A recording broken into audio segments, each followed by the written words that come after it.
Okay, welcome to the start of Campaign 3.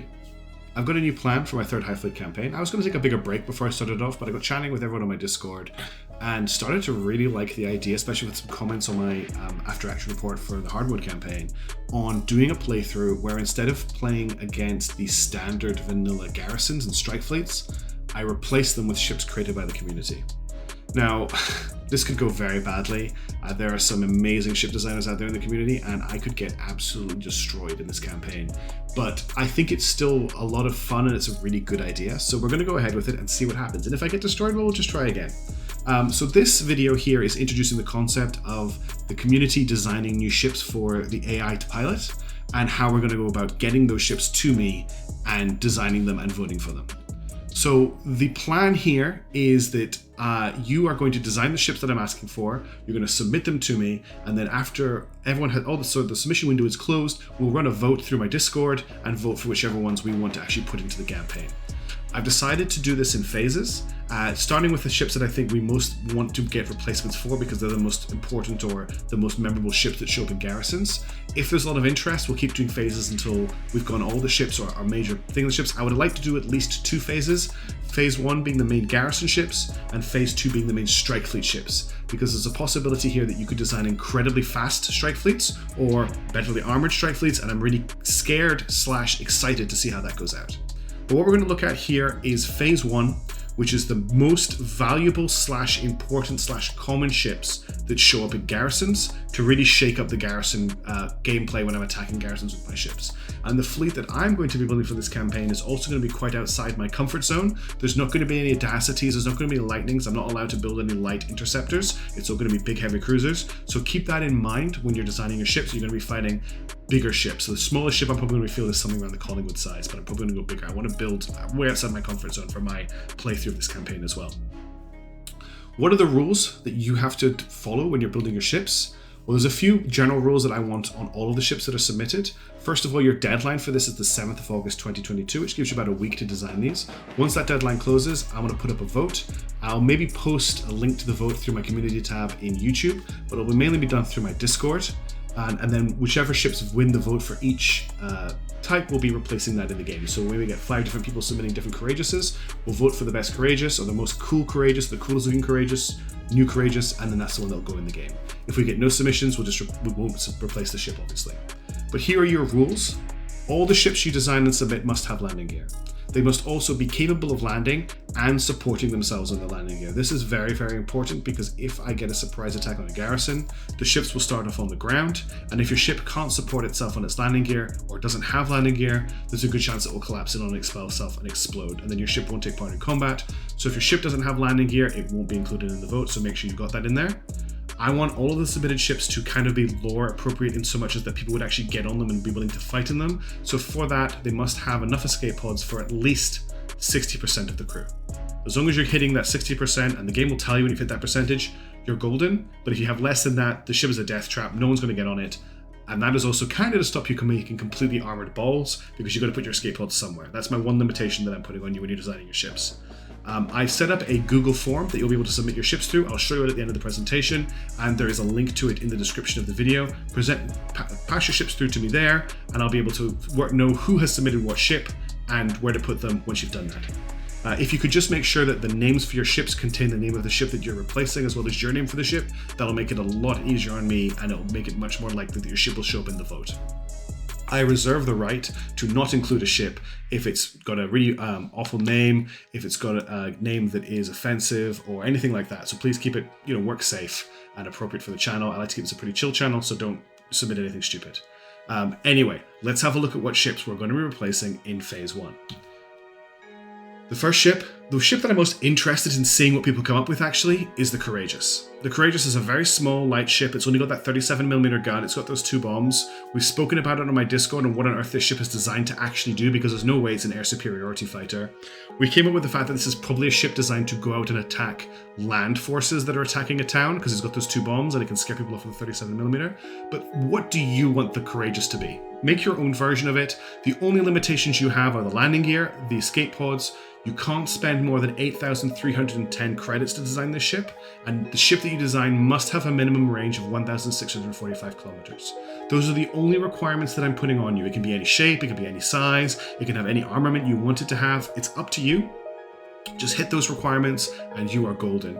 I think the Courageous is a really fun ship to design because it's a very constrained ship in terms of cost, but I find that you get a lot of innovation when you're under a lot of constraints. When the ships are massive and there's not a lot of limitations of what you can build, it's very easy to design what you want to design. I'm really excited to see what the Courageous submissions are. And if you don't want to design, I should have said this before, you don't have to submit a copy of every ship in the phase 1, just the ones that you want to replace. But if you're doing at least one of these ships, try and throw a Courageous in as well, because I'd love there to be lots of Courageouses to pick from.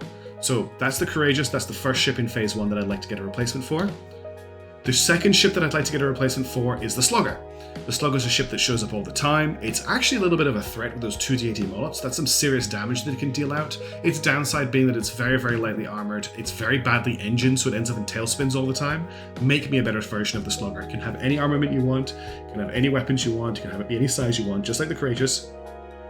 Your only limitations are the cost can't be more than 14960 credits. That's 14,960 credits. That's your maximum spend. And the range can't be less, than 739 kilometers. So as long as you hit those two targets, go crazy. Just show me the wildest designs. Some of the people in the Discord have been talking, have got their own manufacturing companies that they're wanting to design their ships towards, so they have a similar theme to them, or they're all built from a range. I love that. I love the idea of this being like a procurement exercise by the Gathering as they're getting ready to defend themselves to the Romani counterattack. Let's go full RP on it if you want to do it. Let's see what you've got. I'm really excited to see that.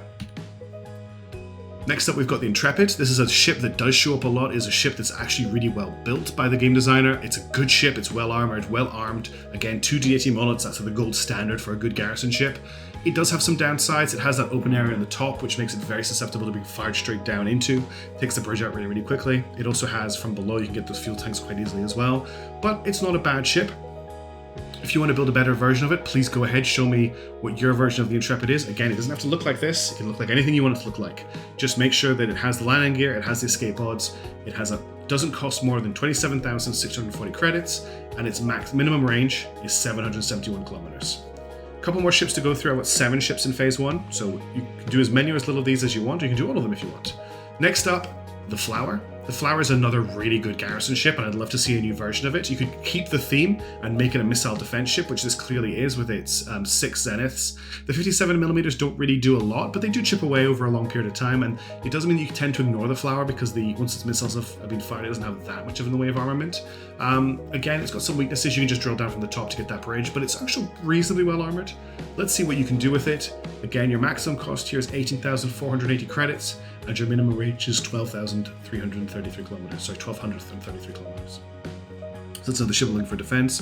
Here's the next ship. I think a lot of people are going to want to throw their hat in for this one. Give me a new Gladiator. So this is an excellent defense ship. This is one of the best vanilla ships in the game. It's the ship that I recommend to new players pilot all the time.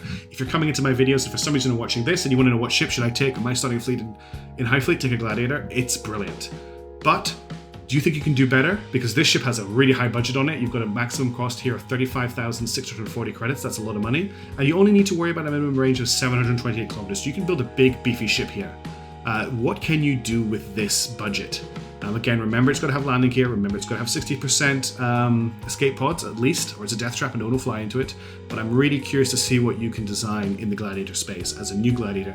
Make me scared to see a Gladiator, or whatever your ship. Remember, the ship also doesn't have to be called the Gladiator. You can call it whatever you want to. But make me scared to see this ship show up in a garrison, because I'm already scared to see Gladiators show up.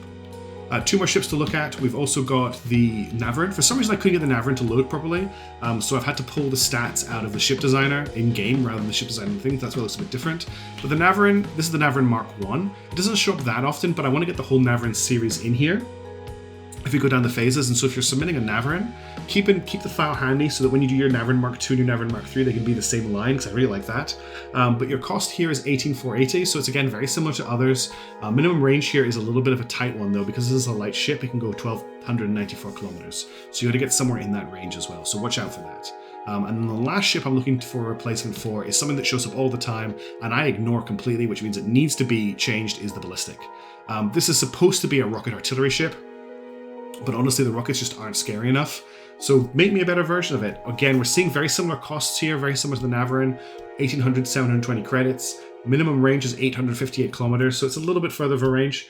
See what you can do with it. I would love to see a military procurement company submit a whole phase for me along a similar line. You know, here's what the ships do, here's what they do. Give me some fluff with it as well. I love some military fiction fluff. I'll be sure to showcase it on the channel because I want to talk about these ships. One of the things that I'm going to do is try not to learn too much about the ships before I go into the campaign, but it's going to be unavoidable to know something. But what I'm not going to do is try and build my ships to counter any flaws in the ships that you submit. Also, feel free to submit ships that have massive flaws. That's kind of the fun of them. But those are your ships to go through. So just as a reminder, the ships that we're asking for replacements of are the Slugger, the Intrepid, the Flower, the Courageous, the Navrin, the Ballistic, and the Gladiator. On this slide, you can see how much they cost, so that's your cost limit, and you can also see their range. So this might be the one to just take a screenshot of or hold on screen while you're doing your design if you want to catch the whole phase. And that's what I'm looking for replacements of. I hope that a few people jump in on this. I know there's some people on the Discord will, and I'm really excited to see what they submit, but I hope some more people in the community are also interested. You don't need to sign up to the Discord to take part in this. You just need to have a Google account so that you can submit to the Google form. Speaking of the Google form, here it is here. So what I'm looking for you to do is, I'll put the link in the description below. This is what you'll see when you load it up. It's going to tell you these are the ships that you're replacing. You'll need a Google account in order to submit things because you're uploading them to Google Drive, so just watch out for that. If you put your name or your username or whatever in here so I know who the ships are attributed to, because it'll tell me that when you upload them. And then you just need to click on the Add File section there and drag the .sierra files from your Highfleet ships folder. I might need to put a link to where that is up before the end of the week just to make sure people know where they're going to find it. Because it is hidden away a little bit in the Google I can't speak, in your files. But if you go into Steam, right click on Highfleet, go to Browse Local Files. It'll open up your Highfleet folder, which is also in your Steam library. And then you need to go into the ships folder, and all the ships you design will be in there. You'll see a .sierra file, and just drag and drop that into the add file window that pops up. If you've got any interesting information you want to bring up, just add that into the any notes regarding your design section down here. And that's really everything we need to see. So again, I'm really looking forward to seeing what you can submit. If you're having any problems, put a comment on the video or jump into the Discord and let me know. I check the Discord whenever, all the time when I'm awake because I'm a little obsessed with it. It's a cool community too if you want to come hang out. I really hope this works out the way I want it to. I'm really excited to see what you submit. Thank you very much for watching the video. I will do a video at the end of the week showcasing the designs that have been uploaded, and then we'll do the vote to see which ones we like the most. I want to get the ball rolling pretty quickly on this, so timelines will be quite tight. I don't want to spend months procuring ships. We're probably going to have a couple of weeks of this, and then we're going to go straight into the campaign. But yeah, I hope you are as excited as I am, and I look forward to catching you in the next video. But for now, I'll catch you later. Ciao.